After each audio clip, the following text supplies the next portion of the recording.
Guys, पिछली video में हमने कोऑर्डिनेट ज्योमेट्री के बेसिक समझा था। पॉइंट्स क्या होते हैं, अब्सिस्सा और ऑर्डिनेट क्या होता है। अब नेक्स्ट लॉजिकल स्टेप है दो पॉइंट्स के बीच का डिस्टेंस कैसे निकालें। सोच के देखो, अगर ग्राफ पे दो पॉइंट दिए हो तो उनके बीच की एग्जैक्ट डिस्टेंस मेजर कैसे करेंगे। स्केल तो यूज नहीं कर सकते ना एग्जाम में। इसी प्रॉब्लम का सोल्यूशन है डिस्टेंस फॉर्मूला, जो हम आज पढ़ेंगे, जो एक पावरफुल टूल है कोऑर्डिनेट ज्योमेट्री का। तो चलिए शुरू करते हैं डिस्टेंस फॉर्मूले के फॉर्मूले से। मैं आपको इंट्रोड्यूस कराता हूं डिस्टेंस फॉर्मूला होता क्या है। जैसे हमारे पास दो पॉइंट्स होते हैं, एक ए पॉइंट एंड लेट करो एक बी पॉइंट। कोई ग्राफ पे बनाया होता है, सपोज करो ये रहा हमारा ग्राफ। तो इन दोनों पॉइंट्स का डिस्टेंस हम निकालेंगे आज से। और इन दोनों पॉइंट्स का हमें पता है, जैसे ए है तो हमने पिछली वीडियो में चेक किया था कि कोऑर्डिनेट्स होते हैं हमारे पास, कोऑर्डिनेट्स, जिसका मतलब होता है हमारा आंसर जो होता है ब्रैकेट में आएगा और हमारे पास एक्स एक्सिस होगा, एक्स पॉइंट होगा और एक वाई पॉइंट होगा। वैसे ही अगर ए का देखें तो हमारे पास एक एक्स ए होगा और एक वाई ए होगा। और अगर बी पॉइंट का देखें तो हमारे पास क्या होगा, x b and y b, मतलब दो पॉइंट्स का आ गया हमारे पास। अब वैसे ही डिस्टेंस फॉर्मूला का फॉर्मूला क्या है, distance is equal to root of x2 minus x1 का whole square plus y2 minus y1 का होल स्क्वायर। यहां हम अपने क्वेश्चन के हिसाब से ऐसे भी लिख सकते हैं, x b minus x a का whole square plus y b minus y a का होल स्क्वायर। समझे इतनी बात। अब हमारे पास x b and x a और y b and y a हमें पता कि क्या होते हैं। अगर आपको नहीं पता तो आप हमारी पिछली वीडियो पार्ट 1 देख सकते हैं कोऑर्डिनेट ज्योमेट्री का। चलिए अब इस फॉर्मूले से हम क्वेश्चन सॉल्व करने की ट्राई करते हैं। जैसे इस क्वेश्चन में हमें दिया हुआ है find the distance between the point -3,5 and 6,10। अब हमें दिया हुआ है -3,5, मतलब एक पॉइंट दिया हुआ है तो लेट कर लेते हैं, और दूसरा पॉइंट क्या है हमारे पास 6,10। तो इसमें हम लेट करते हैं कि हमारे पास x1 क्या दिया हुआ है, 3 -3 एंड y1 क्या होगा 5, क्योंकि कोऑर्डिनेट में हमें क्या बताया होगा कि पहला वाला पॉइंट हमारा x होगा और सेकंड वाला पॉइंट हमेशा ही y होगा। और ऐसे ही इसको लेट कर लेते हैं x2 एंड y2। समझ गए आप मेरी इतनी बात। अब हमारे पास डिस्टेंस फॉर्मूले का फॉर्मूला क्या था, root of x2 minus x1 का whole square plus y2 minus y1 का होल स्क्वायर। समझे इतनी बात। अब डिस्टेंस निकालना है तो डिस्टेंस में जो जो वैल्यू हमारे पास आया उस इन वैल्यूज को इस फॉर्मूले में पुट करना हमने। तो x2 की जगह पे क्या आया हमारे पास 6, तो 6 माइनस माइनस ये वाला फॉर्मूले का माइनस आ गया। अब x1 की वैल्यू कितनी है हमारे पास -3। अब माइनस ऊपर भी साथ में आ रहा है, मतलब हमारे पास दो साइंस इकट्ठे आ रहे हैं। जब भी हमारे पास दो साइन इकट्ठे होते हैं तो हम एक को ब्रैकेट में डाल देते हैं। समझे आप इतनी मेरी बात। और आगे क्या है प्लस y2 की जगह क्या है 10, साइन में माइनस, फिर y1 की जगह पर क्या है 5 का होल स्क्वायर। इतना आप मेरी बात समझ गए। अब देखिए इन चीज को सॉल्व करना बस हमने। तो हमने छोटी क्लासेस में पढ़ा था BODMAS। इसमें होता है बोर्ड मास, B से ब्रैकेट होता है, O से ऑफ, D से डिवीजन, M से मल्टीप्लाई, A से ऐड एंड S से सब्ट्रैक्ट। अब देखिए हमारे पास सबसे पहले क्या आ रहा है, ब्रैकेट। तो आप हमारी इक्वेशन में देखिए कहीं पर ब्रैकेट आ रहा है। हमारे पास तीन ब्रैकेट आ रहे हैं इस इक्वेशन में जो हमने ऊपर लिखी हुई है। पहला ब्रैकेट तो हमारे पास ये वाला बड़े वाला, सेकेंड ब्रैकेट हमारे पास आ रहा है ये वाला, और थर्ड ब्रैकेट जो आ रहा है वो हमारे पास साइंस का ब्रैकेट आ रहा है। समझ गए। अब ब्रैकेट के अंदर भी ब्रैकेट आ रहा है, तो पहले हम ब्रैकेट के अंदर वाले ब्रैकेट को सॉल्व करेंगे। तो हमारे पास क्या आ गया 6, तो वैसे का वैसे ही है क्योंकि वो ब्रैकेट के बाहर है, ये वाले ब्रैकेट के बाहर है, ये तीसरे वाले ब्रैकेट के बाहर। ठीक है। एंड अब इसको सॉल्व करने के लिए माइनस माइनस हमारे पास क्या होता है प्लस। ठीक है। और 3 का वैसे का 3 आ जाएगा, बाकी ब्रैकेट अब रिमूव हो गया तो हमारे पास क्या आ गया 3 का होल स्क्वायर। तो अब नेक्स्ट 10 एंड -5 का होल स्क्वायर। इतनी बात समझ गए। अब देखिए सबसे तीन ब्रैकेट थे, तीन में से हमने दो निकाल लिए। तो अब हमने इन दो ब्रैकेट्स को सॉल्व करना है। तो 6 + 3 कितना हुआ 9, तो मीन्स 9 का स्क्वायर आ जाएगा। एंड 10 - 5 कितना हुआ 5 मीन्स 5 का स्केयर आ गया। तो इनको सॉल्व करेंगे। 9 का स्केयर कितना होता है? 9 1 9, 9 2 18, 9 3 27, 9 9 81, 81 प्लस 5 5 25। तो हमारे पास कितना आ गया? Root of 106। तो हमारे पास डिस्टेंस क्या आ गया? इन दोनों पॉइंट्स के बीच का डिस्टेंस क्या है हमारे पास? रूट 106। अब आपने देखा होगा जब भी हम कहीं घूमने जाते हैं तो साइन बोर्ड्स पे या जब भी हम रास्ते पे जाते हैं तो साइन बोर्ड्स पे लिखा होता है 100 किलोमीटर या 100 मीटर्स या 200, कुछ भी रैंडमली नंबर्स होते हैं। तो और पीछे लिखा होता है किलोमीटर एंड मीटर। तो हमारे पास डिस्टेंस जो निकलता है वो एक यूनिट्स में निकलता है। तो ऐसे ही अगर हम हमारे दो पॉइंट्स का डिस्टेंस निकाल रहे हैं तो उसका भी कोई ना कोई यूनिट होगा। पर इस क्वेश्चन में इन्होंने पॉइंट्स का कोई यूनिट नहीं दिया हुआ, तो हम सिंपली लिखेंगे distance is equal to 106 root unit.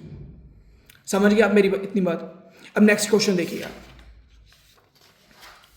Next question में इन्होंने बताया कि डिस्टेंस फाइंड करना -a, b and a b में। अब हमें डिस्टेंस फॉर्मूला तो आता ही है, तो क्या है हमारा फॉर्मूला? x2 माइनस x1 का whole square plus y2 minus y1 का होल स्क्वायर। ये है हमारा डिस्टेंस फॉर्मूला। अब देखिए, अब हमारे पास पॉइंट कौन कौन से हैं? -a, b and a and b। अब हमें पता है कोऑर्डिनेट ज्योमेट्री में सेम चीज रिपीट हो रही है कि आगे वाला पॉइंट x होता है और पीछे वाला पॉइंट y होता है। तो इसको मैं लेट कर लूं x1 एंड इसको y1 सॉरी, और सेकंड वाले में इसको x2 इसको y2। अब कुछ नहीं करना भाई, इन वैल्यूज को बस फॉर्मूले में पुट करना है। तो क्या आ गया हमारे पास आंसर? x2 की जगह पे क्या आ गया? a, ये रहा, और माइनस तो है ही हमारे फॉर्मूले में, ठीक है। अब x1 की जगह पे क्या आएगा? -a। अब दो फॉर्म साइंस इकट्ठे आ रहे हैं तो ब्रैकेट में आएंगे ये भी, जैसे पिछले क्वेश्चन में हमने किया था। अब y2 की जगह पे क्या आ गया? b, माइनस y1 की जगह पे क्या आ गया? b।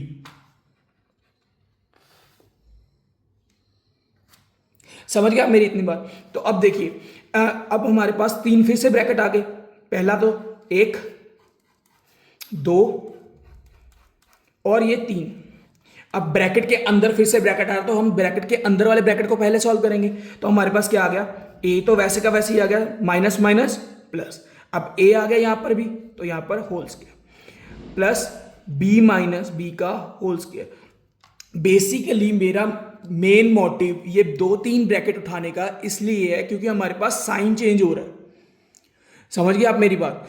अब देखिए, यहां पर कोई एक्स्ट्रा साइन नहीं था, बी में कोई साइन एक्स्ट्रा नहीं था, तो मैं सिंपल वैल्यू पुट कर रहा था। पर यहां पर -a आ रहा है, तो -a आ रहा है, इसका मतलब हमारे पास एक साइन चेंज होगा ही होगा, क्योंकि दो माइनस माइनस क्या होते हैं? प्लस। तो इसको हम सॉल्व करते हैं। अब क्या हो गया हमारे पास? a प्लस a कितना हुआ? अब देखिए, a प्लस a को तो हम सॉल्व कर नहीं सकते। अब हमने ये देखना है कि a के आगे नंबर कौन सा है? 1। अगर कभी भी कोई भी नंबर ना आगे दिया हो तो हम 1 लेट करते हैं, और इस a के आगे क्या है? 1। अब 1 + 1 कितना हो गया? 1 + 1 को तो हम सॉल्व कर सकते हैं, तो कितना हो गया? 2। अब a का a वैसे ही हम लेट कर लेंगे, प्लस का होल स्क्वायर प्लस। अब देखिए, b के आगे कुछ नहीं है तो मतलब 1, इस b के आगे भी कुछ नहीं है तो मतलब 1, 1 में से 1 गया तो 0b। अब 0 को किसी भी नंबर से मल्टीप्लाई करते हैं तो वो उसका आंसर क्या आता है? 0 ही। तो हमारे पास क्या रह गया आंसर? √2a का होल स्क्वायर। समझ गए आप मेरी बात? तो इसको हम कैसे करेंगे? अब देखिए, 2a का होल स्क्वायर है, मतलब 2 के स्क्वायर भी है और a का स्क्वायर भी है, मतलब 2 का स्क्वायर भी है और a का स्क्वायर भी है। तो हमारे पास क्या आ गया? 4a²। यह हमारा आंसर है। अब इस आंसर को हम एक और तरीके से लिख सकते हैं। जैसे देखिए, हमने स्क्वायर एंड स्क्वायर रूट वाले चैप्टर में किया था कि रूट जैसे हम करते हैं, प्लस इज इक्वल टू के बाद जाके हमारा होता है minus, minus is equal to के बाद जाके क्या होता है? Plus, multiply is equal to के बाद जाके क्या होता है? Divide, and divide is equal to के बाद जाके क्या होता है? मल्टीप्लाई। इतना हमें पता है ना। ये हमने अलजेब्रिक एक्सप्रेशन वाले चैप्टर में भी पिछली क्लासेस में किया था, या और एक्सप्रेशन वाले चैप्टर में भी किया था। अब देखिए, अब इन चीज़ों का तो पता है, बस आपने एक और चीज़ याद रखनी है कि हमारा जो स्क्वायर है ना, स्क्वायर इज इक्वल टू के बाद जाके कोई भी नंबर के ऊपर स्क्वायर है वो क्या हो जाएगा? रूट हो जाएगा नंबर का। उधर जाके स्क्वायर इज इक्वल टू के बाद जाके क्या हो जाएगा? रूट में। अब देखिए रूट और स्क्वायर दोनों दिए हुए हैं, अब स्क्वायर और स्क्वायर रूट तो आपस में प्रोपोर्शनली है, तो स्क्वायर से स्क्वायर रूट कट गया, तो हमारे पास आंसर क्या आ गया 2a। अब आपको नहीं समझा होगा, ये चीज़ नहीं समझ आई होगी, तो मैं इसी जो आपका ये वाला आंसर आया इसी को मैं सॉल्व करके दिखाता हूँ। जैसे देखिए मेरे पास आंसर क्या है 4a का होल स्क्वायर का रूट, ठीक है। अब देखिए 4 का हम एलसीएम निकाल सकते हैं, 4 का एलसीएम क्या है 2 2 जा 4 एंड 2 1 जा, तो हमारे पास स्क्वायर में कितने आ रहे हैं 2, तो मतलब 2 एक तो बाहर ही आ गया रूट्स का। अब हमारे पास ए स्क्वायर है, ए स्क्वायर का मतलब क्या होता है ए मल्टीप्लाई बाय ए, ये तो कॉमन साइज में आपको पता ही है, तो 2 बार ए आ रहा है, ए आ रहा है रूट के अंदर, तो 2 बार आ रहा है, तो एक बार हम बाहर निकाल लेंगे, तो हमारे पास क्या आ गया 2a। तो हमारा ये वाला आंसर इस आंसर से मैच कर गया ना, तो हमारा आंसर क्या है distance is equal to 2a। अब देखिए इन्होंने यूनिट्स इसमें भी नहीं दी हुई, न मीटर किलोमीटर यहां पर भी नहीं लिखा हुआ, तो मैं क्या लिखूंगा distance equal to 2a units. मतलब यूनिट्स का मतलब कोई भी रैंडम यूनिट्स हो सकती हैं, ये किलोमीटर, मीटर, सेंटीमीटर्स, एमएम, कुछ भी। अंडरस्टूड। अब हम नेक्स्ट क्वेश्चन सॉल्व करते हैं। हमारे पास है -a and -b and a and b। अब हमें कोऑर्डिनेट्स के तो पढ़ा ही हुआ हमने बेसिक में, तो हमारे पास एक पॉइंट के ये दो कोऑर्डिनेट्स हैं, तो आगे वाला नंबर क्या होता है x1, पीछे वाला y1 सॉरी, और नीचे वाला a एंड b है, तो इसका क्या होगा आगे वाला x2, इसका क्या होगा y2।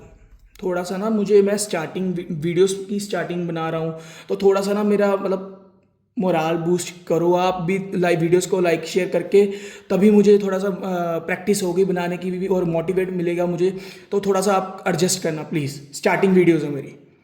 अब देखिए हमारे पास डिस्टेंस फॉर्मूला क्या है, root of x2 minus x1, x2 minus x1, x2 देखो a में है, a माइनस, पहले मैं फॉर्मूला लिख दूं आपको, चलो फॉर्मूला लिख देना, x2 माइनस x1 का whole square plus y2 minus y1 का होल स्क्वायर। जब भी आप कोई क्वेश्चन सॉल्व करो ना, तो उसमें फॉर्मूला लिख दोगे ना, तो आपको फॉर्मूला बार बार लिखने की वजह से प्रैक्टिस हो जाएगा। समझ गए आप मेरी बात। तो अब पेपर में भी आपने ऐसे ही करना है कि जब भी कोई क्वेश्चन आ गया तो सबसे पहले फॉर्मूला लिखना है, ताकि जो एग्जामिनर चेक कर रहा है तो उसको लगे कि आपको कुछ ना कुछ आता है, ठीक है, क्योंकि फॉर्मूले के भी आधा नंबर देते हैं सीबीएसई वाले या कोई भी बोर्ड वाले। अब देखिए x2 माइनस x1 का होल स्क्वायर है, अब x2 की जगह पे क्या है a, तो ब्रैकेट में a, ठीक है, माइनस ये वाला साइन, ये वाला माइनस हमने यहां पर डाल दिया। अब x1 की जगह पे क्या है माइनस a, अब फिर से 2 बारी माइनस आ गया, ठीक है, तो इसको ब्रैकेट में -a का होल स्क्वायर लिख देंगे, प्लस y2 की जगह पे b माइनस ये वाला, ये जो ऊपर दिया हुआ है। अब y1 की जगह पे क्या आएगा -b, तो माइनस 2 बारी आ गया, तो -b का होल स्क्वायर, वो भी ब्रैकेट में। इतनी आप मेरी बात समझ गए। और आपको मैं एक चीज़ और बताना चाहता था, अगर आपको मेरी वीडियोस थोड़ी सी ना समझ आए मुझे कमेंट में लिख देना, तो मैं अपनी वीडियोस को थोड़ा सा और इम्प्रूव करने की कोशिश करूँगा, क्योंकि मैं जब बोलता हूँ तो थोड़ा सा ना मुझे प्रॉब्लम होती है बोलने में, ठीक है। अब देखिए रूट ऑफ हमारा क्या आ गया a minus minus plus a, तो होल स्क्वायर प्लस b का होल स्क्वायर। समझ गए इतनी बात। अब रूट में क्या आ गया a प्लस a कितना हुआ 2a का होल स्क्वायर प्लस 2b का होल स्क्वायर।